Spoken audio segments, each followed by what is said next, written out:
Halo semua, bagi ke video likes dan dislikes, dan kali ini adalah untuk edisi bulan Agustus 2024. Kayak saya mau bakal share beauty items apa aja yang gue suka dan yang gue pribadi kurang suka. Video ini retake di TW karena gue nggak bisa pakai file sebelumnya, jadi gue mesti cepetan shoot karena gue pengen shoot 2 video lain supaya ya lebih cepat selesai edisi likes dan dislikes bulanan yang udah ketunda lama banget ini. Oke, jadi langsung aja kita mulai ke likesnya seperti biasa dari skincare dulu. Pertama, gue suka sama peeling serum dari Glad to Glow. Ini mungkin peeling serum terbaik di bawah 50.000. Pokoknya peeling serum affordable terbaik yang pernah gue coba, karena actually gue beneran ngerasain efek signifikan. Nah, jadi ini dia before afternya selama seminggu doang. Gue pakai 3 kali dalam minggu ini dengan catatan jangan 3 hari berturut-turut. Ini tuh nggak ada keterangan persentase AHA, BHA, PHA, jadi mungkin rendah persentasenya. Terus juga nggak ada sensasi tingling atau perih yang gimana.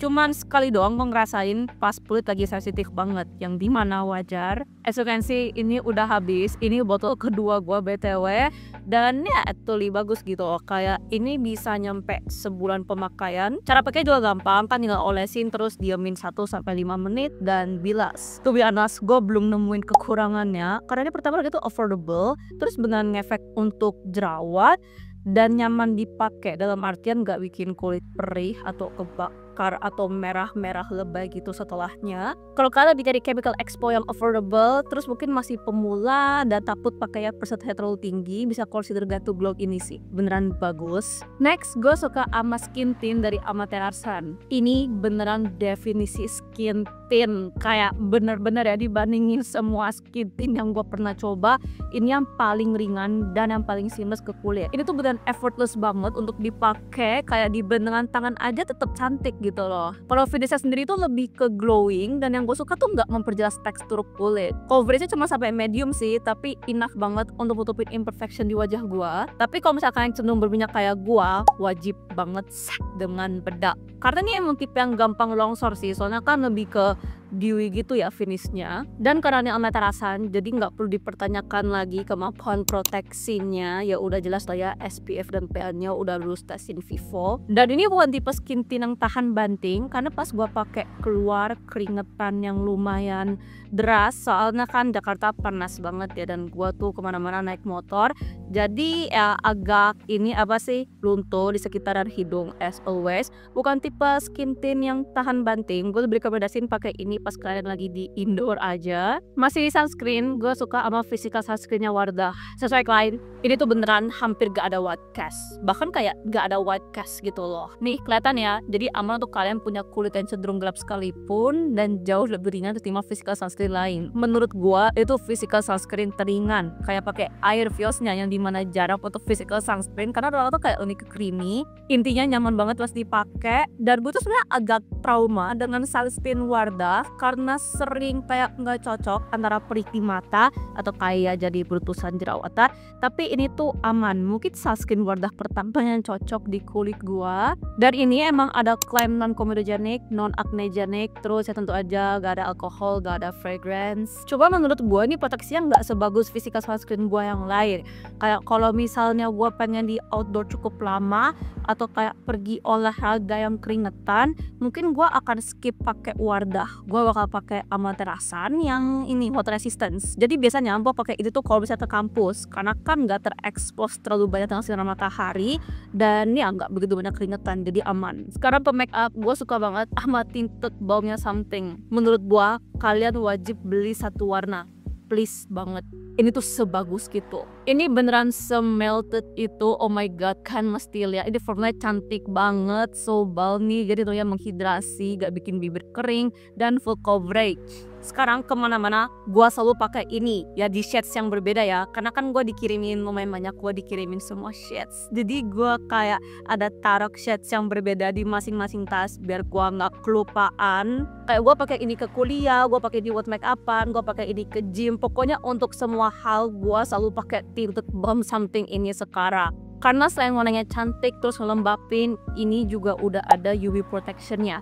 Dan gak sekedar UV filter, tapi ada SPF dan PA-nya. Imagine that, kayak selengkap dan sekomplit itu loh. Ini top 3 shade favorit gua, dan yang paling sering gua pakai itu yang warna Valentine yang shades nomor 6. Tapi menurut gua shades yang 12 itu juga cantik banget dan kayaknya fit ke semua skin tone, karena gua lihat beauty content creator lain juga pakai shade 12 dan kulitnya gelap pun tetap cantik-cantik aja lah gitu pas dipakai. Jadi itu mungkin rekomendasi universal gua. Paling kekurangannya ya kayak kurang higienis gitu, karena sekali kalian keluarin produknya kalian cepet gini nggak bisa balik lagi, jadi be mindful ya. Dan jangan simpan di tempat yang panas karena nanti bisa meleleh.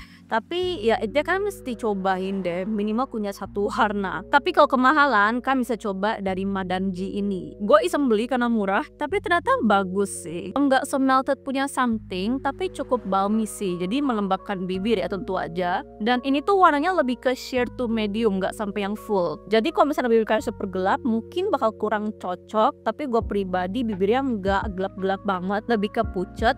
Jadi bisa gue tuh suka pakai ini satu swipe terus blend dan pakai lagi warna itu di bagian inner, jadi kayak ciptain efek ombre natural. In fact gue lagi pakai ini sekarang. Oh ya, gue lupa mention, baik yang Madame G sama yang something ini tuh bukan tipe yang tahan lama ya, kayak karena ini glossy jadi ya otomatis gampang hilang dan gak ada stainnya gitu. Cuman gue pribadi gak masalah sih karena tinggal di apply, dan gue suka sama kemampuannya dalam melembabkan bibir. Actually karena pigmentasi lebih ke sheer, jadi lebih oke untuk dipakai ke sekolah sih, biar gak terlalu ngojreng banget warnanya. Gue juga suka tinted lip balm lain tapi dari Pink Flash. Gue gak pegang karena ternyata dicuri sama adik gue pas kemarin dia visit, jadi sorry gue gak bisa pegang kemasannya sekarang. Tapi berbeda dengan tinted lip balm sebelumnya, ini tuh lebih ke tube, jadi ya mesti di squeeze biar keluar produknya. Ini benar definisi my lips but better. Gue suka pakai ini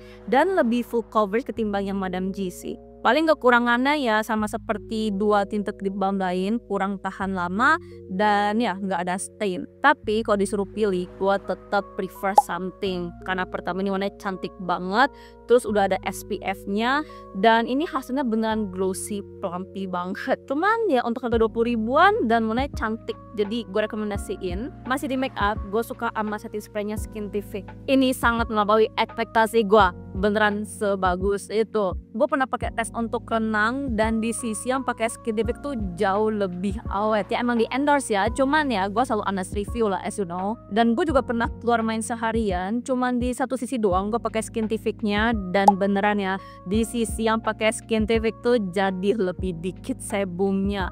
Sama make up di sekitaran hidung juga jadi less smudging. Dan yang paling gue suka adalah spraynya nih.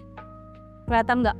Halus banget, karena masih banyak setting spray yang suka ini jelek di nozzle-nya, tapi yang Skintific ini tuh beneran halus banget. Jadi pas dipakai ke wajah tuh ya bagus-bagus aja. Ini juga ada efek memperhalus pori-pori, maksudnya yang nggak sampai pore blurring drastis banget, tapi untuk ukuran setting spray ada hasil soft matte yang sedikit blurry. Itu udah unik sih, karena mostly setting spray itu nggak ada efek blurnya ke pori-pori. Nyaman dipakai, bikin makeup lebih soft matte, sedikit blurry finish, dan beneran nahan makeup gitu loh, dan beneran kontrol sebum. Jadi gue nggak ada permasalahan. Sekarang ke body care, gue suka sama lotion dari Slavina. Kalau misalnya kalian punya kulit yang kusam, gak rata gitu, terus kayak pengen efek cerah seketika biar rata dan cerah, bisa coba dari Slavina ini. Menurut gue sih gampang di blend ya, asal jangan pakai kebanyakan, dan di gue nggak abu-abu sih, tapi mungkin karena kulit gue udah lumayan terang dari sananya. Dan juga efek cerah seketika ini tuh bukan tipe yang gampang luntur ya, asal jangan langsung keringetan ya setelah pakai. Pas udah ngeset ya jadi tahan lama gitu loh. Tapi selain efek cerah seketika, ini juga ada efek cerah permanen. Kayak gue ngerasain setelah pakai rutin tiap habis mandi, kulit gue perlahan-lahan lebih cerah, even though gue nggak pakai ini ya. Jadi sudah ada efek cerah permanennya gitu loh. Karena ada Scoop Matte sama juga ada Guta. Wangi varian ini juga enak, tipe yang fruity fresh gitu. Paling ya gue kurang suka ini kayak kemasannya kayak ngejiplak BBW as you know. Tapi ya kok katanya dari segi kualitas dan apakah menurut gue worth to buy, ya bagus. Like terakhir, gue suka sama pembersih sisir. Gue gak tau kalian gimana, tapi gue pribadi tuh males banget bersihin sisir. Karena kan kalau bisa bersih sisir tuh mesti pakai kayak sikat gigi bekas, terus kayak serok gitu, dan kayak males intinya lah. Jadi gue pribadi suka skip bersihin sisir, paling cuman kayak ini apa sih, iniin rambut gitu aja, tapi kan tuh kurang bersih ya, jadi makanya gue beli ini. Dan serius ya, dia tuh life changer banget. Kalau kalian juga sama kayak gue malas bersihin sisir, please beli ini sekarang, karena jadi jauh lebih effortless gitu loh. Jadi setelah kalian scruff gini, kayak bersihin sisa rambutnya, tinggal bilas dengan air untuk shoo away sisa debunya. Dan serius ya, kayak sisir gue jadi jauh lebih bersih nih. Before afternya kayak signifikan banget. Jujur gue tuh kayak agak shock ya ngeliat seberapa kotornya sisir gue sebelum dibersihin. Tapi ya untungnya ini tuh mempermudah hidup gue, tinggal diginiin, bilas air, terus udah bersih. Jadi kayak efisien. Jadi kalau kalian juga malas seperti gue dalam bersihin sisir, atau bahkan nggak tahu gimana cara bersihin sisir, coba deh consider beli alat ini, cuman 20 ribuan.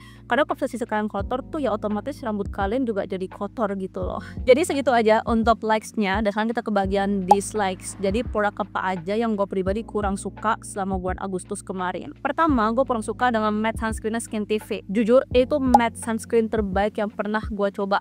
Kemampuan dalam mengontrol sebum itu keren banget, sangat-sangat keren. Kayak muka gue yang misalnya kilapan tuh jadi jauh lebih matte. Dan ini tuh kayak ada efek blurry gitu, kayak seakan-akan kayak bedak gitu loh rasanya. Makanya gue pakai ini sampai udah sekarat. Cuman concernnya adalah ini tuh perih pas dipakai di sekitar mata. Jadi gue itu suka skip bagian mata pas apply sunscreen ini. Kedua, ini tuh gampang habis dan ukurannya kecil. Jadi bukan sunscreen yang affordable gitu, unless kok kalian gak ada masalah dari segi biaya dan lagi nyari sunscreen yang beneran kontrol sebum. Nah, bisa cobain Skintific. Itu golongannya chemical sunscreen kalau nggak salah, karena nggak ada white cast-nya, jadi transparan gitu. Cuman gue pribadi nggak begitu mengincar efek kontrol sebumnya, dan gue pribadi kurang suka chemical sunscreen. As you know, gue tuh tipe yang lebih suka pakai physical sunscreen. Jadi ya cukup pakai sekali. Enggak jelek, tapi bukan preferensi gue aja sih. Dislikes terakhir, gue kurang suka dengan lip balmnya Avoskin. Gue jarang banget gak suka produk Avoskin, tapi sorry banget, ini mungkin produk Avoskin pertama yang gue nggak suka. Karena jujur gue nggak inget produk Avoskin lain apa yang gue kurang suka. Oke, tapi pertama gue suka sama kemasannya nih, karena menurut gue cantik gitu. Tapi sadly nih ya, lihat ya, kayak ringkih, kurang cocok untuk gue yang barbar. Dan warnanya itu terlalu oranye untuk gue, terlalu warm, jadi gue kurang suka. Tapi kalau dari segi kenyamanan keringanan, ini tuh enak ya, nyaman dan ringan. Pokoknya gak ada masalah dari segi performa, kecuali di bagian warnanya. Kayak ini tuh kurang bisa untuk ngecover bagian dalam bibir gue, jadi kayak cuman bagian luar doang yang dapet warna dari tinted lip balm ini. Jadi ya gue masukin dislikes karena lebih banyak kekurangan ketimbang kelebihannya. Dan as you know, gue tuh udah ada banyak tinted lip balm yang bagus terus affordable. Jadi untuk Avoskin ini sih gue pribadi skip. Jadi itu dia untuk likes dan dislikes di bulan Agustus kemarin. Semoga bermanfaat untuk kalian. As always, reminder, ini semua tuh personal opinion gue. Mungkin aja cocok di kalian tapi nggak cocok di gue, dan sebaliknya. Jadi no hard feeling, oke? Jadiin review ini sebagai referensi aja. Sekian, semoga kalian suka dan sampai jumpa lagi di video selanjutnya. Dadah!